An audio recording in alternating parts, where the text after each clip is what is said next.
उत्तर प्रदेश के फर्रुखाबाद जिले में संकिसा बौद्ध तीर्थ क्षेत्र स्थित विवादित स्थल पर बौद्ध धर्मावलंबियों की भीड़ में शामिल कुछ लोगों द्वारा भगवा झंडा उतारकर पंचशील ध्वज फहराए जाने को लेकर दोनों पक्षों के बीच पथराव होने से क्षेत्र में स्थिति तनावपूर्ण हो गई है। यह घटना संकिसा में 2 दिवसीय बौद्ध महोत्सव के दौरान हुई। संकिसा स्थित धार्मिक स्थल के संबंध में बौद्ध अनुयायियों का दावा है कि ये बौद्ध स्तूप है।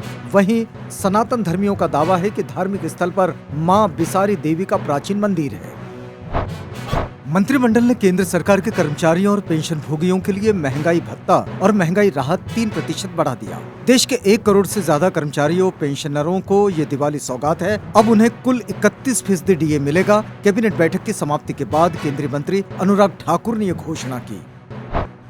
नेशनल कॉन्फ्रेंस के अध्यक्ष फारूक अब्दुल्ला 2 दिन के दौरे पर जम्मू पहुंचे हैं। इस दौरान पार्टी के सदस्यों को संबोधित करते हुए उन्होंने कहा कि भारतीय जनता पार्टी और आरएसएस नफरत फैलाकर चुनाव जीतने का काम करती रही है। उन्होंने कहा कि यूपी के चुनावों को लेकर भी जम्मू से नफरत फैलाई जा रही है। हिंदू मुस्लिम के नाम पर शांति खत्म करने की कोशिश की जाती है।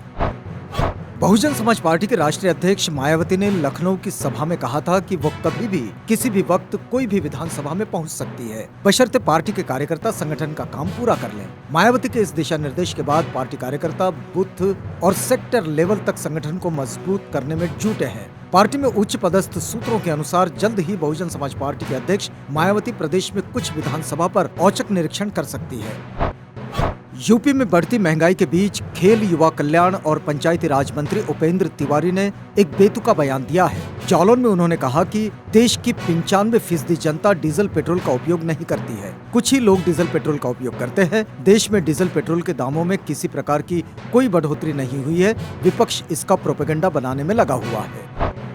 हरियाणा के सोनीपत जिले के सिंघू बॉर्डर पर नया विवाद सामने आया है। किसान आंदोलन में शामिल निहंग नवीन संधू ने कुंडली बॉर्डर के पास मुर्गा सप्लाई करने वाले मजदूर से मारपीट की है। निहंग ने मजदूर से मुर्गा मांगा था। जब मजदूर ने मुर्गा देने से इनकार कर दिया तो निहंग ने लाठी से पीट कर उसकी टांग तोड़ दी। मजदूर मनोज पासवान को सोनीपत अस्पताल में भर्ती कराया गया है।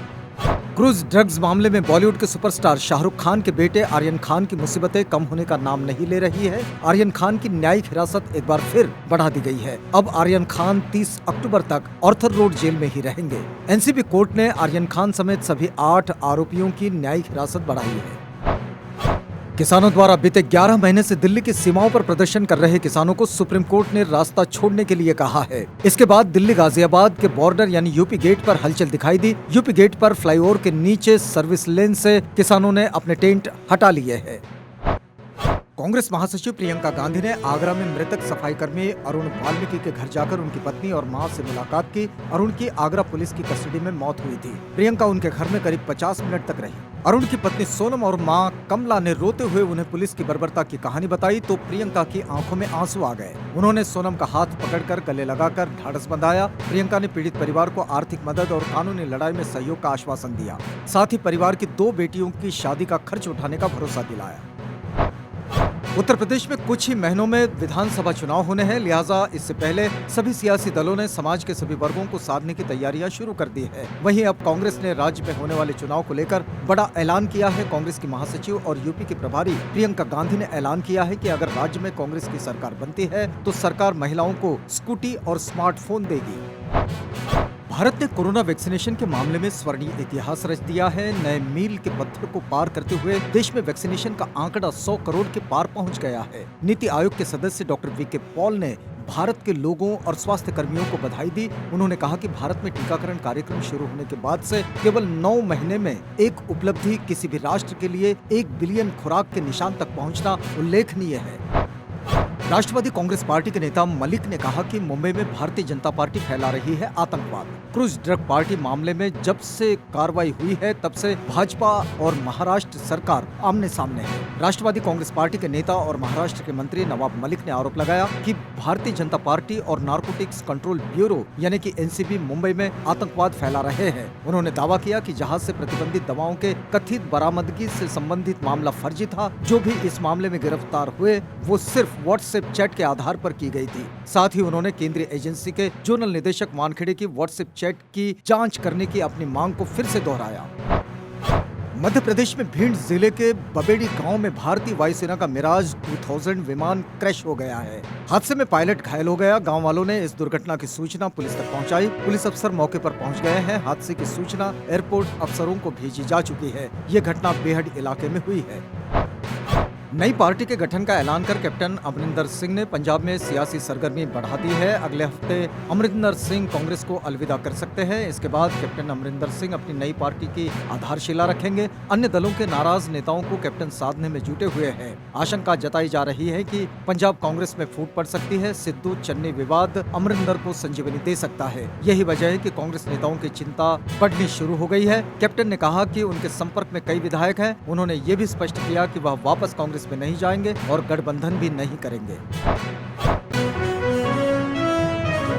अमेरिका के पूर्व राष्ट्रपति डोनाल्ड ट्रंप अपना खुद का सोशल मीडिया ऐप लॉन्च करने जा रहे हैं, जिसका नाम ट्रुथ सोशल रखा गया है। इसे लेकर ट्रंप ने कहा कि वे एक ऐसी दुनिया में रह रहे हैं जहां ट्विटर पर तालिबान की भारी मौजूदगी है, जबकि आपके पसंदीदा अमेरिकी राष्ट्रपति को चुप करा दिया गया है। उन्होंने बताया कि उनका समूह तथाकथित लिबरल मीडिया के लिए प्रतिद्वंद्वी की तरह होगा।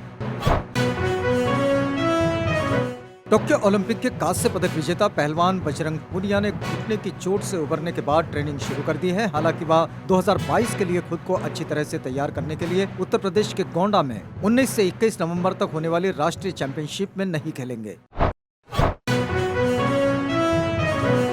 दीपिका पादुकोण के फैंस के लिए ये खबर किसी खुशखबरी से कम नहीं है कि पहले उन्हें एक जींस कंपनी ने अपना ग्लोबल एम्बेसडर बनाया था। अब दुनिया के एक और बड़े स्पोर्ट्स ब्रांड एडिडास ने दीपिका पादुकोण को अपना ग्लोबल ब्रांड एम्बेसडर बनाया है। पादुकोण एडिडास के साथ मिलकर शारीरिक और भावनात्मक दोनों फिटनेस पर काम करेगी। दीपिका इस वक्त बॉलीवुड की नंबर 1 एक्ट्रेस है। अमेरिका की पॉपुलर डिटेक्टिव कॉमिक्स अपनी एक नई animated Superman movie injustice release की है। डीसी ने इस एनिमेटेड फिल्म में सुपरमैन और वंडर वुमेन को भारत विरोधी दिखाया है। इसके अलावा फिल्म में कश्मीर को विवादित क्षेत्र बताया गया है। कहा जा रहा है कि डीसी ने इस फिल्म से भारत और सेना की छवि खराब करने की कोशिश की है, जिसके कारण इस फिल्म को लेकर देश में विवाद हो गया है। Actor Akshay Kumar starrer action film Suryavanshi का गाना आइला रे आइला रिलीज कर दिया गया है। अक्षय ने इस गाने को खुद भी सोशल मीडिया पर फैंस के साथ शेयर किया है। बॉलीवुड अभिनेत्री अनन्या पांडे के घर नारकोटिक्स कंट्रोल ब्यूरो ने छापा मारा है। एनसीबी के अधिकारी अनन्या पांडे के घर ड्रग्स मामले की पूछताछ के लिए पहुंचे थे। अधिकारियों ने अनन्या पांडे के घर की तलाशी भी ली। माना जा रहा है कि आर्यन खान की ड्रग्स चैट में जिस बॉलीवुड अभिनेत्री के बारे में खबर आई थी वह अनन्या पांडे ही थी। हालांकि अभी इसकी पुष्टि नहीं की गई है। फिलहाल एनसीबी ने अनन्या पांडे को ड्रग्स केस में पूछताछ के लिए बुलाया। प्राइम वीडियो ने 29 अक्टूबर को रिलीज होने जा रही अपनी बहुप्रतीक्षित horror thriller movie Dybbuk the curse is real का आज एक दिलचस्प ट्रेलर पेश किया गया है। टी सीरीज और पैनोरामा स्टूडियोज द्वारा संयुक्त रूप से प्रोड्यूस की गई आगामी अमेजन ओरिजिनल मूवी डिबुक का डायरेक्शन JK द्वारा किया गया है और ये ब्लॉकबस्टर मलयालम फिल्म एजरा का ऑफिशियल रीमेक है।